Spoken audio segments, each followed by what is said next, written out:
back to our channel WipRoDec Digital. So last lecture में हमने discuss किया था that what deep learning is and how it is different from machine learning, और हमने neural network के basic structure को study किया था. सो आज के लेक्चर में हम न्यूरल नेटवर्क्स को डीपली स्टडी करेंगे और इस लेक्चर के एंड तक आप समझ पाओगे कि न्यूरल नेटवर्क्स कैसे काम करते हैं, वेट क्या है, वॉइस क्या है, फॉरवर्ड पास क्या होता है, लॉस हम कैसे कैलकुलेट करते हैं और हमारे पास बैकवर्ड प्रोपेगेशन क्या होती है. तो चलिए हम सबसे पहले ये समझते हैं कि एक न्यूरॉन के अंदर क्या होता है. तो हर एक न्यूरॉन के पास दो इम्पॉर्टेंट चीज़ें हैं, वेट और वॉइस. वेट हमें बताता है कि जो भी हम इनपुट पास कर रहे हैं वो कितनी इम्पॉर्टेंट है. फॉर एग्जाम्पल यहाँ पे W1 की वैल्यू हमारे पास 0.8 और 0.9 है, वहीं पे हमारे पास W2 की वैल्यू 0.1 है. देन हम देख सकते हैं कि जो हमारे पास इनपुट x1 है उसकी इम्पोर्टेंस ज़्यादा है as compare to x2. Then हम बात कर लेते हैं बायस की. तो बायस हमारे पास एक कांस्टेंट वैल्यू होती है जो हमारे आउटपुट को शिफ्ट करती है. फॉर एग्जांपल अगर हमने यहाँ पे इनपुट 0 है हमारे पास और यहाँ पे जब इनपुट को वेट से मल्टीप्लाई करेंगे तो दोनों की वैल्यू 0 होगी. देन हम उसमें बायस ऐड कर देंगे और हमारे पास एक नॉन ज़ीरो आउटपुट आ जाएगी, which means our neuron can still fire. तो हमारे न्यूरल नेटवर्क की पूरी लर्निंग इन्हीं दो वैल्यूज पे डिपेंड करती है, वेट और वॉइस. वेट और वॉइस के बाद हमारा अगला स्टेप होता है एक्टिवेशन फंक्शंस का. तो एक्टिवेशन फंक्शंस डिसाइड करती हैं कि हमारे न्यूरॉन की आउटपुट कैसी होनी चाहिए.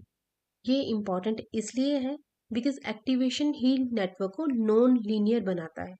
नॉन लीनियर का मतलब है कम्प्लेक्स प्रॉब्लम्स को सॉल्व करने की एबिलिटी. हम अपने नेक्स्ट लेक्चर्स में एक्टिवेशन फंक्शंस को डिटेल में डिस्कस करेंगे बिकॉज हमारे पास कई तरह के एक्टिवेशन फंक्शंस होते हैं.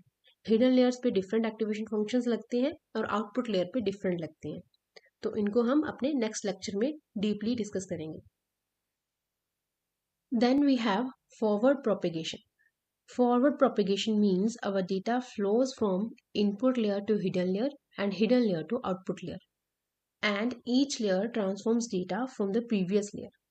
For example, अगर हम इस डायग्राम को देखें तो यहाँ पे हमारे पास एक इनपुट लेयर है और एक आउटपुट लेयर है.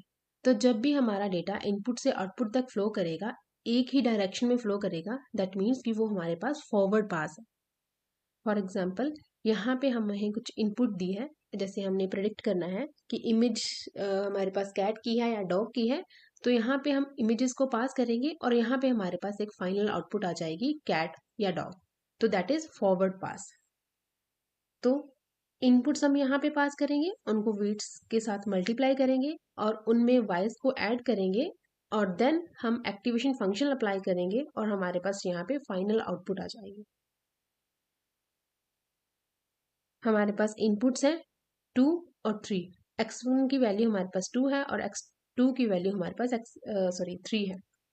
और वेट्स W1 0.4 है और W2 0.6 है और बायस हमारे पास 1 है. और जब हम कैलकुलेशंस करेंगे तो हमारे पास यहाँ पे जो रिजल्ट आएगा वो 3.6 है. 3.6 को एज अ इनपुट हम नेक्स्ट लेयर जो हमारे पास आउटपुट है उसको पास करेंगे और नेक्स्ट एक्टिवेशन फंक्शन अप्लाई करेंगे और हमारे पास फाइनल रिजल्ट आ जाएगा. ये हमारे पास एक फॉरवर्ड पास है इनपुट से आउटपुट तक.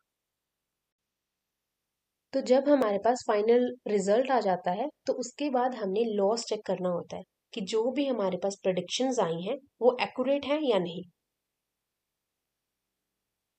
अगर हमारे पास एक्चुअल वैल्यू 1 है बट जो प्रेडिक्टेड वैल्यू है वो हमारे पास 0.4 आई है, दैट मीन्स कि वहाँ पे हमारे पास 0.6 का लॉस है.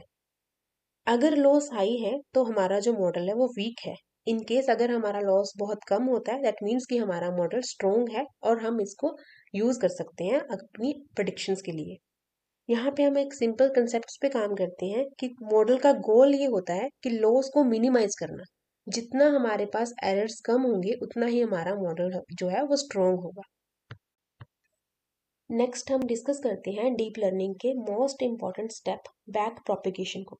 सो बैक प्रोपेगेशन का मतलब है एरर्स को बैकवर्ड भेजना ताकि वेट्स हमारे एडजस्ट हो सके. तो जब भी मॉडल प्रेडिक्शंस करता है वहाँ पे लॉस कैलकुलेट होता है और एरर्स नेटवर्क के पीछे प्रोपेगेट होते हैं और फिर से जो हमारे वेट्स हैं वो रिकैलकुलेट होती हैं और नेक्स्ट टाइम जो प्रेडिक्शंस होती हैं वो थोड़ी सी एज कंपेयर टू लास्ट प्रेडिक्शंस वो बेटर होती हैं।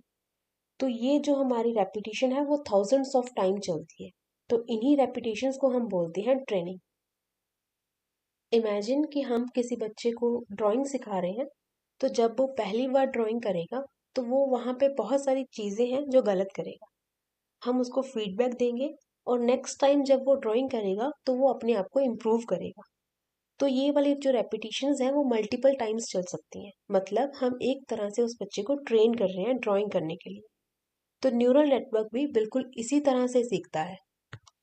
हम इनपुट्स पास करते हैं, वहाँ पे हमारे पास प्रेडिक्शंस आती हैं और जो भी हमारी प्रेडिक्शंस होती हैं उनको हम एक्चुअल वैल्यूज़ के साथ कंपेयर करके लॉस कैलकुलेट करते हैं और देन अगर हमारे पास लॉस बहुत ज़्यादा है तो हम बैक प्रोपेगेट करते हैं और जो हमारा मॉडल है वो इम्प्रूव होता है। आज हमने कंप्लीट बेसिक्स कवर किए हैं, जैसे कि हमने बात की है वेट्स की, बायस की, फॉरवर्ड पास की, बैकवर्ड पास की और लॉस फंक्शन की। नेक्स्ट लेक्चर में हम बात करेंगे एक्टिवेशन फंक्शंस की। तो अगर आपको ये वीडियो अच्छी लगी है तो इसको लाइक करें और हमारे चैनल को सब्सक्राइब करें। Thank you.